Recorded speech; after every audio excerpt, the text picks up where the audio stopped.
வணக்கம் நண்பர்களே. கொரோனாவுடைய தாக்கம் தினம் அதிகரித்து கொண்டே இருக்கிறத நம்ம பார்க்குறோம். இந்த நிலைமையில தான் மாணவர்களிடையே பல்வேறு கேள்விகள்லாம் எழுப்பப்பட்டிருக்கு. என்னென்னா, கல்லூரிகள் எப்போ திறப்பாங்க, செமஸ்டர் எக்ஸாம் நடக்குமா நடக்காதா, அப்படி நடந்தால் எந்த முறையில் நடத்தப்படும், இது போன்ற பல்வேறு கேள்விகள்லாம் இருக்குது. கடந்த மார்ச் மாதம் 17ஆம் தேதி ஊரடங்குனால எல்லா காலேஜுமே மூடப்பட்டது. கிட்டத்தட்ட 3 மாதம் ஆகியுமே எந்த காலேஜுமே இப்போ வரையும் திறக்கலை. ஏப்ரல் மேலே நடக்க வேண்டிய எக்ஸாமினேஷன் ஜூலை இல்லைனா ஆகஸ்ட்டில் செமஸ்டர் எக்ஸாம் நடத்தலாமான்னு சென்ட்ரல் கவர்மெண்ட்டும் ஸ்டேட் கவர்மெண்ட்டும் ஆலோசிச்சுட்டு இருக்காங்க. இப்போ தமிழ்நாட்டில் ஆர்ட்ஸ் அண்ட் சயின்ஸ் காலேஜோட எண்ணிக்கை பார்த்திங்கன்னா 1200, ஸ்டூடெண்ட்ஸோட எண்ணிக்கை மட்டுமே 32.35 லட்சம்.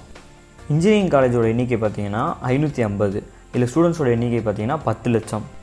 இவை தவிர இதர பகிலும் மாணவர்கள், ஆசிரியர்கள் மொத்தமாக சேர்த்து 50 லட்சம் பேர் இருக்காங்க. இந்த 50 லட்சம் பேருமே எக்ஸாமுக்காக வெளியே வரக்கூடிய சூழல் உருவாகும். இதெல்லாம் தவிர்க்க தான் யூஜிசி இப்போ எல்லா யூனிவர்சிட்டி அண்ட் காலேஜஸ்க்கெலாம் ஒரு நோட்டிஃபிகேஷன் அனுப்பியிருக்காங்க. என்னென்னா, ஜூலைக்குள்ளே இந்த கொரோனாவுடைய தாக்கம் குறையலை அப்படின்னா ஃபைனல் இயர் ஸ்டூடெண்ட்ஸை தவிர மற்ற எல்லா ஸ்டூடெண்ட்ஸ்க்குமே ப்ரீவியஸ் செமஸ்டருக்குரிய மார்க்கையும் இன்டர்னல் மார்க்ஸையும் ரெண்டையும் சேர்த்து இந்த செமஸ்டருக்குரிய மார்க்காக அறிவிச்சிருங்க அப்படின்னு யூஜிசி மற்ற பல்கலைக்கழகம், காலேஜ் எல்லாத்துக்குமே பரிந்துரை பண்ணியிருக்காங்க. ஃபைனல் இயர் ஸ்டூடெண்ட்ஸுக்கு மட்டும் ஆன்லைன் இல்லைனா ஆஃப்லைனில் நீங்கள் எக்ஸாம் கண்டக்ட் பண்ணிக்கலாம்னு சொல்லியிருக்காங்க. ஆஃப்லைனில் நீங்கள் எக்ஸாம் நடத்துனீங்கன்னா சோஷியல் டிஸ்டன்சிங் ரொம்ப முக்கியம்னு குறிப்பிட்டிருக்காங்க. அதே மாதிரி 3 மணி நேரம் எழுதக்கூடிய எக்ஸாமினேஷனை 2 மணி நேரமாக குறைக்கணும்னு, கொஸ்டின் பேட்டர்ன்லாம் நீங்கள் மாற்றணும்னு சொல்லியிருக்காங்க. வைவா, ப்ராக்டிக்கல் இது போன்ற விஷயங்கள்லாம் நீங்கள் ஆன்லைன்லேயே கண்டக்ட் பண்ணிக்கலாம் அப்படின்னு சொல்லியிருக்காங்க. இந்த யூஜிசியின் பரிந்துரையேற்று சில மாநிலங்களும் நடவடிக்கை எடுத்திருக்காங்க. என்னென்ன மாநிலங்கன்னா, ஹரியானா, ஒடிசா, மகாராஷ்டிரா, நம்ம பக்கத்து மாநிலமாக இருக்கக்கூடிய பாண்டிச்சேரி, இந்த மாநிலங்கள்லாம் கல்லூரி மாணவர்களுக்கு தேர்வு ரத்து பண்ணியிருக்காங்க. அதே நேரத்தில் ஃபைனல் இயர் ஸ்டூடெண்ட்ஸ்க்கு ஆன்லைனில் எக்ஸாம் நடத்த இருக்காங்க.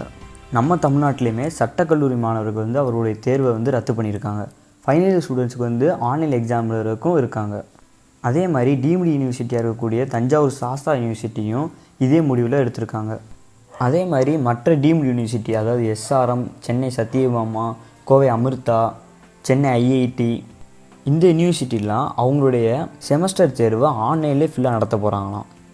ஒவ்வொரு மாணவர்களுக்கும் சுழற்சி முறையில் கொஷின் பேப்பர் ரெடி பண்ணி எக்ஸாம் கண்டக்ட் பண்ண இருக்காங்க.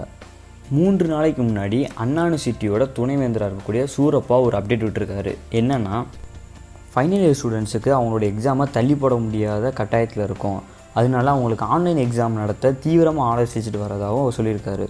இதில் 70% ஸ்டூடெண்ட்ஸ் ஆன்லைனில் எழுதுறதாகவும் 30% ஸ்டூடெண்ட்ஸ் ஆஃப்லைனில் எழுதுறதாகவும் சொல்லியிருக்காரு.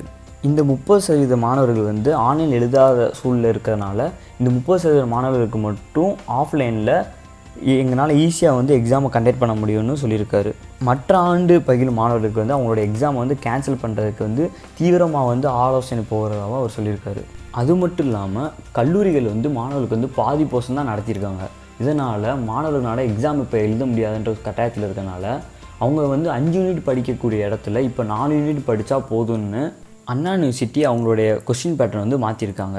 இந்த நோட்டிஃபிகேஷன் 2 நாளைக்கு முன்னாடியே அவங்க கீழே இருக்கக்கூடிய எல்லா காலேஜுக்குமே அனுப்பியிருக்காங்க. தமிழ்நாட்டில் இன்னும் 4 மாதத்துக்கு எக்ஸாம் நடக்க முடியாத ஒரு சூழல் வந்திருக்கு. சில காலேஜஸ்லாம் கொரோனா வார்டாகவும் மாற்றப்பட்டுள்ளது. இந்த கொரோனாவுடைய தாக்கம் எல்லாம் முடிஞ்சதுக்கப்புறம் தான் காலேஜ் தரப்போன்னு திட்டவட்டமாக உயர்கல்வித்துறை அமைச்சர் அன்பழகன் சொல்லியிருக்காரு. அது மட்டும் இல்லாமல் எக்ஸாமை கேன்சல் பண்ணுறதுக்காக சிஎம்மோட ஆலோசித்து முடிவெடுக்கப்படணும்னு சொல்லியிருக்காரு.